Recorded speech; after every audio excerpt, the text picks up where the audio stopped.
the one-word secret. Now that you know the formula, it's time to learn what to do to speak English like a native. Let's take a look at this. You want to learn Kung Fu so that you can beat 10 people. អត្ថន័យកំបាំងនៃពាក្យមួយដោយឥឡូវនេះអ្នកដឹងរូបមន្តហើយដល់ពេលរៀនធ្វើម្ដេចនិយាយភាសាអង់គ្លេសដោយជនជាតិដើមតោះមើលរឿងនេះតើអ្នកចង់រៀនកុងហ្វូដើម្បីឲ្យអ្នកអាចវាយមនុស្សបាន10នាក់ You've watched Kung Fu movies and instructional videos. You've also watched how Kung Fu masters beat 10 people. You know the skills you need to know to beat 10 people. អ្នកធ្លាប់បានមើលរឿងទាំងឡាយនិងវីដេអូទាំងឡាយនៃសំណង់ប្រយោគអ្នកក៏បានមើលផងដែរពីរបៀបដែលគ្រូកុងហ្វូវាយមនុស្ស10នាក់អ្នកដឹងពីជំនាញដែលអ្នកត្រូវដឹងដើម្បីផ្ដួលមនុស្ស10នាក់ Now you're facing 10 people. Can you beat them? The answer is obvious.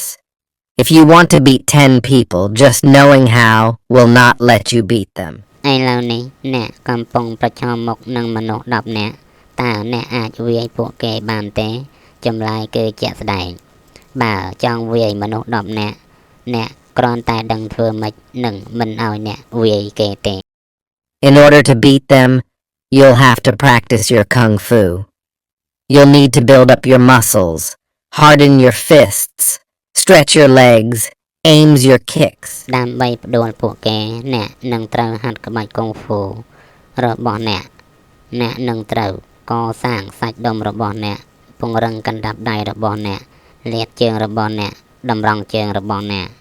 You need to get your mind mentally ready and your bodily mechanisms physically ready to beat 10 people. In order to do that, what you need to do is one word: practice. អ្នកត្រូវរៀបចំចិត្តគំនិតឲ្យបានរួចរាល់ហើយយន្តការរាងកាយរបស់អ្នកត្រៀមខ្លួនជាស្រេចដើម្បីវាយមនុស្ស10នាក់ដើម្បីធ្វើបានអ្វីដែលអ្នកត្រូវការធ្វើគឺពាក្យមួយម៉ាត់គឺអនុវត្ត The same thing applies to speaking English. If you want to speak English like a native, just knowing how to speak will not get you there. You'll have to practice speaking English. រឿងដូចគ្នានេះអនុវត្តចំពោះការនិយាយភាសាអង់គ្លេសបើអ្នកចង់និយាយភាសាអង់គ្លេសដូចជនជាតិដើមគ្រាន់តែដឹងពីរបៀបនិយាយនិងមិនទទួលបានឲ្យអ្នកនៅទីនោះទេអ្នកនឹងត្រូវហាត់និយាយភាសាអង់គ្លេស I mean literally practice speaking English over and over again. You need to open your throat, relax your tongue, loosen your muscles, control your flow. ខ្ញុំមានន័យថាហាត់និយាយភាសាអង់គ្លេសម្ដងហើយម្ដងទៀតអ្នកត្រូវបើកបំពង់ករបស់អ្នកបន្ធូរអណ្ដាតរបស់អ្នកបន្ធូរសាច់ដុំរបស់អ្នកគ្រប់គ្រងលំហូររបស់អ្នក You need to get your mind mentally ready and your bodily mechanisms physically ready to speak English like a native.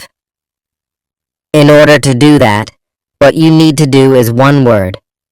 practice. អ្នកត្រូវរៀបចំចិត្តគំនិតរបស់អ្នកឲ្យបានរួចរាល់ហើយយន្តការរាងកាយរបស់អ្នកត្រៀមខ្លួនជាស្រេចដើម្បីនិយាយភាសាអង់គ្លេសដូចជនជាតិដើមដើម្បីធ្វើបានអ្វីដែលអ្នកត្រូវធ្វើគឺពាក្យមួយម៉ាត់គឺអនុវត្ត There are many places where you can practice. I highly recommend you use all of them whenever possible. មានកន្លែងជាច្រើនដែលអ្នកអាចហាត់បានខ្ញុំសូមណែនាំឲ្យអ្នកប្រើពួកវាទាំងអស់នៅពេលណាដែលអ្នកអាចធ្វើទៅបាន On the train. If you take the train to work, congratulations. I hope your train is loud so you can follow my exact footsteps. Because if your train is too quiet, people will look at you. នៅលើរថភ្លើងបើអ្នកជិះរថភ្លើងទៅធ្វើការអបអរសាទរខ្ញុំសង្ឃឹមថារថភ្លើងរបស់អ្នកលាន់ខ្លាំងដើម្បីឲ្យអ្នកអាចដើរតាមគន្លងពិតប្រាកដរបស់ខ្ញុំព្រោះប្រសិនបើរថភ្លើងរបស់អ្នកស្ងាត់ពេកមនុស្សនឹងសម្លឹងមើលមកអ្នក When I practiced on the train, I found a corner seat to sit down. You can do the same. Find a corner seat and practice your English. You should speak out ពេល loud. ដែលខ្ញុំហាត់ហើយនៅលើរថភ្លើងខ្ញុំរកកន្លែងអង្គុយនៅជ្រុងអ្នកអាចធ្វើដូចគ្នាស្វែងរកកន្លែងអង្គុយនៅជ្រុងហើយហាត់ភាសាអង់គ្លេសរបស់អ្នកគួរតែនិយាយឲ្យលាន់លឺ You should not whisper, because whispering will get you a different result, and that's not the result you want. In this digital age, you are lucky. You can take out your cell phone, put on your headphones. អ្នកមិនគួរខ្សឹបទេព្រោះការខ្សឹបនឹងទទួលបានលទ្ធផលផ្សេងពីអ្នកចង់ហើយនោះមិនមែនជាលទ្ធផលដែលអ្នកចង់បាននោះទេក្នុងយុគសម័យ digital នេះអ្នកមានសំណាងណាស់អ្នកអាចហូតទូរស័ព្ទរបស់អ្នកចេញពាក់កាស And practice just like you would on a phone. The person sitting next to you will think you're talking on the phone. ហើយអនុវត្តដូចដែលអ្នកចង់បាននៅលើទូរស័ព្ទមនុស្សដែលអង្គុយក្បែរអ្នកនឹងគិតថាអ្នកកំពុងនិយាយទូរស័ព្ទ On the bus. If you take the bus to work, congratulations. Your bus won't be too loud, so it won't damage your hearing. Still try to speak like you normally would, because whispering will get you a different result. នៅលើឡានក្រុងបើអ្នកជិះឡានក្រុងទៅធ្វើការអបអរសាទរឡានក្រុងរបស់អ្នកនឹងមិនលើខ្លាំងពេកទេដូច្នេះវានឹងមិនធ្វើឲ្យខូចដល់ការស្ដាប់របស់អ្នកនៅតែព្យាយាមនិយាយដូចអ្នកធម្មតាព្រោះការខ្សឹបនឹងទទួលបានលទ្ធផលផ្សេងពីអ្នកចង់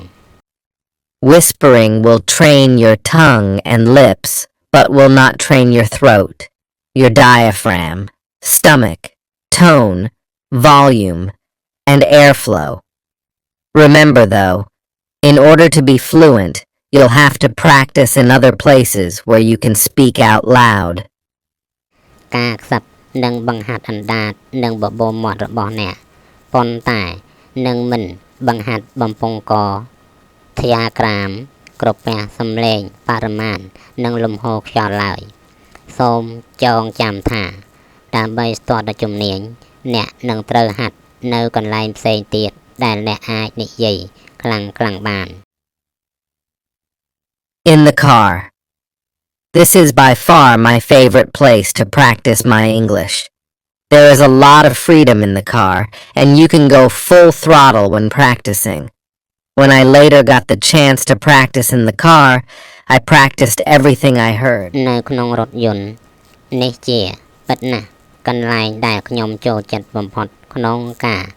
ហាត់អនុវត្តភាសាអង់គ្លេសរបស់ខ្ញុំមានសេរីភាពច្រើននៅក្នុងឡានហើយអ្នកអាចបើកបិទបើកពេញពេលហាត់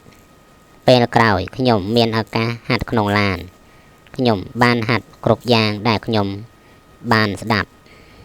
Since the car was much quieter than the train and no one was sitting next to me, I turned up the volume and followed what I heard with the exact same tones, exact same volumes, exact same flow, exact same speed, exact same expressions. ដោយសារ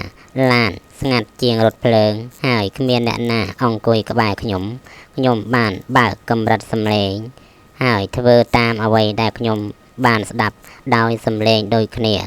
បរិមាណដូចគ្នាលំហូរដូចគ្នាល្បឿនដូចគ្នាកន្សោមដូចគ្នា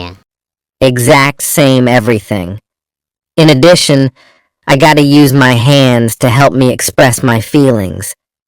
I always closed the windows so that people on the street wouldn't be able to hear me. ដូចគ្នាទាំងអស់លើសពីនេះខ្ញុំត្រូវការប្រើដៃដើម្បីជួយខ្ញុំបង្ហាញពីអារម្មណ៍របស់ខ្ញុំតែងតែបិទបង្អួចដើម្បីកុំឲ្យមនុស្សនៅតាមផ្លូវឮខ្ញុំ Occasionally, I saw people on the street looking at me puzzled. Today, you're lucky. When people on the street look at you, they will just think you're just talking on the phone. ម្ដងម្កាលខ្ញុំឃើញមនុស្សនៅតាមផ្លូវមើលមកខ្ញុំដោយឆ្ងល់ថ្ងៃនេះអ្នកមានសំណាងណាស់នៅពេលដែលមនុស្សនៅតាមផ្លូវមើលមកអ្នក ពួកគេនឹងគិតថាអ្នកគ្រាន់តែនិយាយទូរស័ព្ទប៉ុណ្ណោះ So in short, when practicing in the car,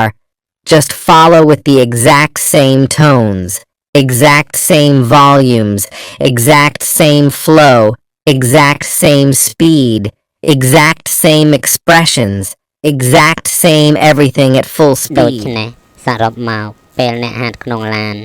គ្រាន់តែធ្វើតាមសំឡេងដូចគ្នាបរិមាណដូចគ្នាលំហូរដូចគ្នាល្បឿនដូចគ្នាកន្សោមដូចគ្នាអ្វីៗទាំងអស់ក្នុងល្បឿនពេញដូចគ្នាបេះបិទ I do want to stress though, it's speaking you should go full speed on, not driving, so drive safe. ខ្ញុំចង់និយាយថាអ្នកគួរបើកក្នុងល្បឿនលឿនមិនមែនបើកបរទេដូច្នេះសូមបើកបរដោយសុវត្ថិភាព